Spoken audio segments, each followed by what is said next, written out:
Welcome to the Folktale Project. This is Dan Scholz. Today we have part 5 of The Yellow Dwarf, and where we left things off, the story had taken quite a nasty turn for our lovers, the Princess Bellissima and the King of the Gold Mines. Their wedding had been crashed by the Fairy of the Desert and the Yellow Dwarf, and the Yellow Dwarf had stolen the Princess Bellissima. And now, let's find out what happens to the King of the Gold Mines. This is The Yellow Dwarf, Part 5. The king, motionless with horror, looked on despairingly at this dreadful occurrence, which he was quite powerless to prevent. And, to make matters worse, his sight failed him. Everything became dark, and he felt himself carried along through the air by a strong hand. This new misfortune was the work of the wicked fairy of the desert, who had come with the Yellow Dwarf to help him carry off the princess, and she had fallen in love with the handsome young king of the gold mines directly she saw him. She thought that if she carried him off to some frightful cavern and chained him to a rock, then the fear of death would make him forget Bellissima and become her slave. So, as soon as they reached the place, she gave him back his sight, but without releasing him from his chains, and by her magic power she appeared before him as a young and beautiful fairy, and pretended to have come there quite by chance. "What do I see?" she cried. "Is it you, dear prince? What misfortune has brought you to this dismal place?" The king, who was quite deceived by her altered appearance, replied, "Alas, beautiful fairy! The fairy who brought me here first took away my sight, but by her voice I recognized her as the Fairy of the Desert, though what she should have carried me off for I cannot tell you." "Ah!" cried the pretended fairy. "If you have fallen into her hands, you won't get away until you have married her. She has carried off more than one prince like this, and she will certainly have anything she takes a fancy to." While she was thus pretending to be sorry for the king, he suddenly noticed her feet, which were like those of a griffin, and knew in a moment that this must be the Fairy of the Desert, for her feet were the one thing she could not change, however pretty she might make her face.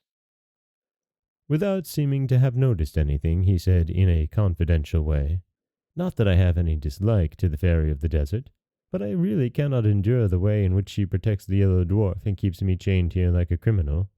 It is true that I love a charming princess, but if the fairy should set me free, my gratitude would oblige me to love her only." "Do you really mean what you say?" said the fairy, quite deceived. "Surely," replied the prince. "How could I deceive you?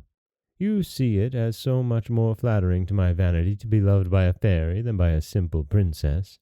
But even if I am dying of love for her, I shall pretend to hate her until I am set free." The Fairy of the Desert, quite taken in by these words, resolved at once to transport the prince to a pleasanter place. So, making him mount her chariot, to which she had harnessed swans instead of the bats which generally drew it, away she flew with him. But imagine the distress of the prince when, from the giddy height at which they were rushing through the air, he saw his beloved princess in a castle built of polished steel, the walls of which reflected the sun's rays so hotly that no one could approach it without being burnt to a cinder. Bellissima was sitting in a little thicket by a brook, leaning her head upon her hand and weeping bitterly. But just as they passed, she looked up and saw the king and the Fairy of the Desert. Now the fairy was so clever that she could not only seem beautiful to the king, but even the poor princess thought her the most lovely thing she had ever seen. "What?" cried she. "Was I not unhappy enough in this lonely castle to which that frightful Yellow Dwarf brought me? Must I also be made to know that the King of the Gold Mines ceased to love me as soon as he lost sight of me? But who can my rival be, whose fatal beauty is greater than mine?" While she was saying this, the king, who really loved her as much as ever, was feeling terribly sad at being so rapidly torn away from his beloved princess, but he knew too well how powerful the fairy was to have any hope of escaping from her except by great patience and cunning. The Fairy of the Desert had also seen Bellissima, and she tried to read in the king's eyes the effect that this unexpected sight had had upon him. "No one can tell you what you wish to know better than I can," said he. "This chance meeting with an unhappy princess for whom I once had a passing fancy before I was lucky enough to meet you has affected me a little, I admit. But you are so much more to me than she is that I would rather die than leave you." "Ah, Prince," she said, "can I believe that you really love me so much?" "Time will show, madam," replied the prince. "But if you wish to convince me that you have some regard for me, do not, I beg of you, refuse to aid Bellissima." "Do you know what you are asking?" said the fairy of the desert, frowning and looking at him suspiciously. "Do you want me to employ my art against the Yellow Dwarf, who is my best friend, and take away from him a proud princess whom I can but look upon as my rival?" The king sighed, but made no answer. Indeed, what was there to be said to such a clear-sighted person?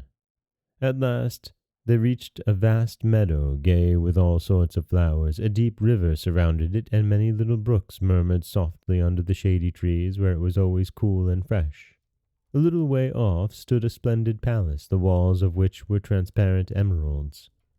As soon as the swans which drew the fairy's chariot had alighted under a porch, which was paved with diamonds and had arches of rubies, they were greeted on all sides by thousands of beautiful beings who came to meet them joyfully, singing these words: "When love within a heart should reign, useless to strive against him 'tis.